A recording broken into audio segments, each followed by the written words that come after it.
अस्सलामु अलैकुम रहमतुल्लाहि व बरकातुहू। कैसे हैं आप सब?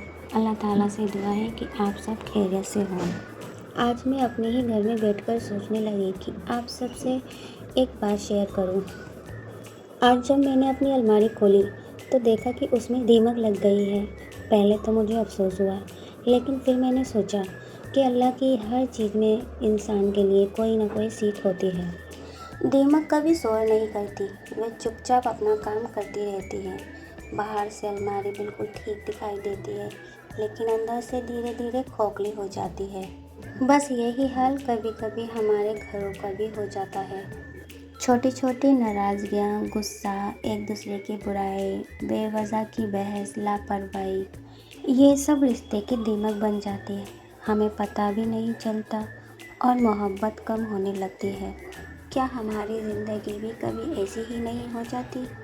हम बाहर से मुस्कुराते रहते हैं, लेकिन अंदर फिक्र, गुस्सा, नफरत और परेशानियां हमें धीरे धीरे कमज़ोर करती रहती हैं। जैसे दीमक लकड़ी को चुपचाप खा जाती है, वैसे ही छोटी छोटी बुरी आदतें इंसान की खुशी और रिश्ते को अंदर से खोखला कर देती है। इसलिए अपने घर को सिर्फ साफ रखना ही काफ़ी नहीं है, बल्कि घर के माहौल को भी साफ रखना ज़रूरी है। अपने लफ्ज़ों में मिठास रखिए, एक दूसरे की इज़्ज़त कीजिए, गलती हो जाए तो माफ़ कर दीजिए और हर दिन अपने घर में मोहब्बत बढ़ाने की कोशिश कीजिए। और जैसे हम दीमक को बढ़ने से पहले रोकने की कोशिश करते हैं, वैसे ही छोटी छोटी गलतफहमियों को भी शुरुआत में ही ख़त्म कर देना चाहिए, क्योंकि जब तक नुकसान दिखाई देता है तब तक बहुत कुछ खो चुका होता है। मुझे लगता है घर सिर्फ ईंट सीमेंट से नहीं बनता, घर मोहब्बत, सब्र, इज्जत और दुआओं से बनता है। अगर ये 4 चीज़ें घर में हों तो छोटी छोटी जगह भी जन्नत जैसी लगती है। घर की सफाई एक नेक घराने की पहचान। आज मैं आप सबसे एक ऐसी बात करना चाहती हूँ जो हम सबकी ज़िंदगी से जुड़ी हुई है। हम सब चाहते हैं कि हमारा घर सुकून वाला हो, हमारे बच्चे अच्छे अखलाक वाले हों और हमारे घर में हमेशा बरकत रहे। लेकिन क्या आपने कभी सोचा है कि इन सब की शुरुआत कहाँ से होती है? इसकी शुरुआत हमारे अपने घर से होती है। जब हमारा घर साफ़ सुथरा होता है, हर चीज़ अपनी जगह पर होती है और बच्चे बचपन से सफाई की आदत सीखते हैं, तो वही आदत उनकी पूरी ज़िंदगी का हिस्सा बन जाती है। अगर हम आज छोटी छोटी बातों को नज़रअंदाज करेंगे, वही बातें बड़ी परेशानियों का कारण बन जाती हैं। अलमारी में दीमक लग जाना, घर में गंदगी जमा हो जाना या सामान बिखरा रहना, ये सब हमारी लापरवाही की निशानी। अपने बच्चों को सिर्फ किताबों का तालीम न दें, बल्कि उन्हें घर की सफाई, सलीका, जिम्मेदारी और दूसरों का ख्याल रखना भी सिखाएं, क्योंकि अच्छी औलाद वही होती है जो अपना घर और अपने माहौल का भी ख्याल रखे। अल्लाह ताला हम सबके घरों में रहमत, बरकत और खुशियाँ अता फरमाए और हमारी औलाद को नेक और फरमादार बनाए, आमीन। आज सुबह मैंने सोचा कि अपने पूरे घर की अच्छी तरह सफाई करूं। काम शुरू किया तो पता ही नहीं चला कि कब 1 घंटा, 2 घंटे और फिर पूरे 4 घंटे गुजर गए। सच कहूँ, अब मैं बहुत थक गई थी। हाथों में भी थकान है, पैरों में दर्द है, सर में दर्द है, लेकिन जब अपना घर साफ सुथरा देखा तो दिल को बहुत सुकून मिला।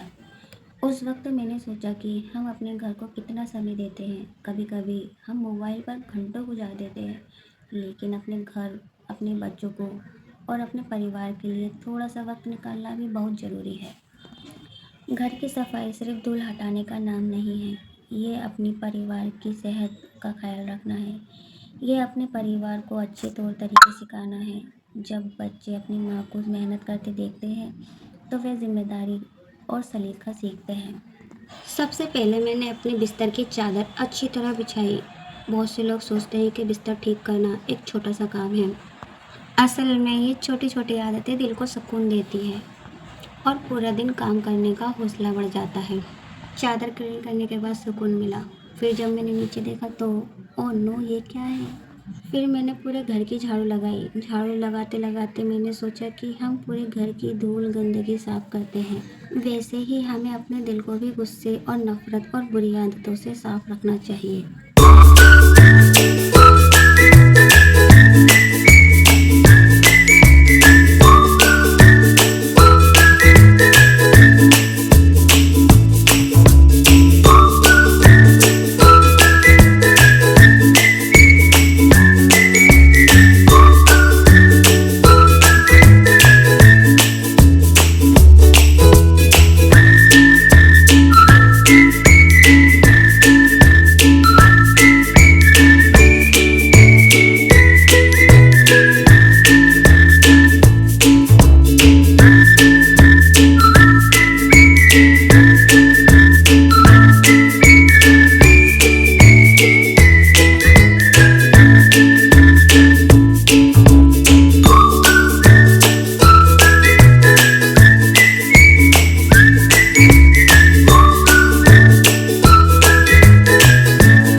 تو میرے دل کو یہ خیال آتا ہے کہ کاش ہم اپنے دلوں کی گندگی بھی اسی طرح صاف کر پاتے، غصہ، نفرت، جلن، گھمنڈ جیسی بری عادتوں کو بھی اپنے اندر سے نکال دیتے۔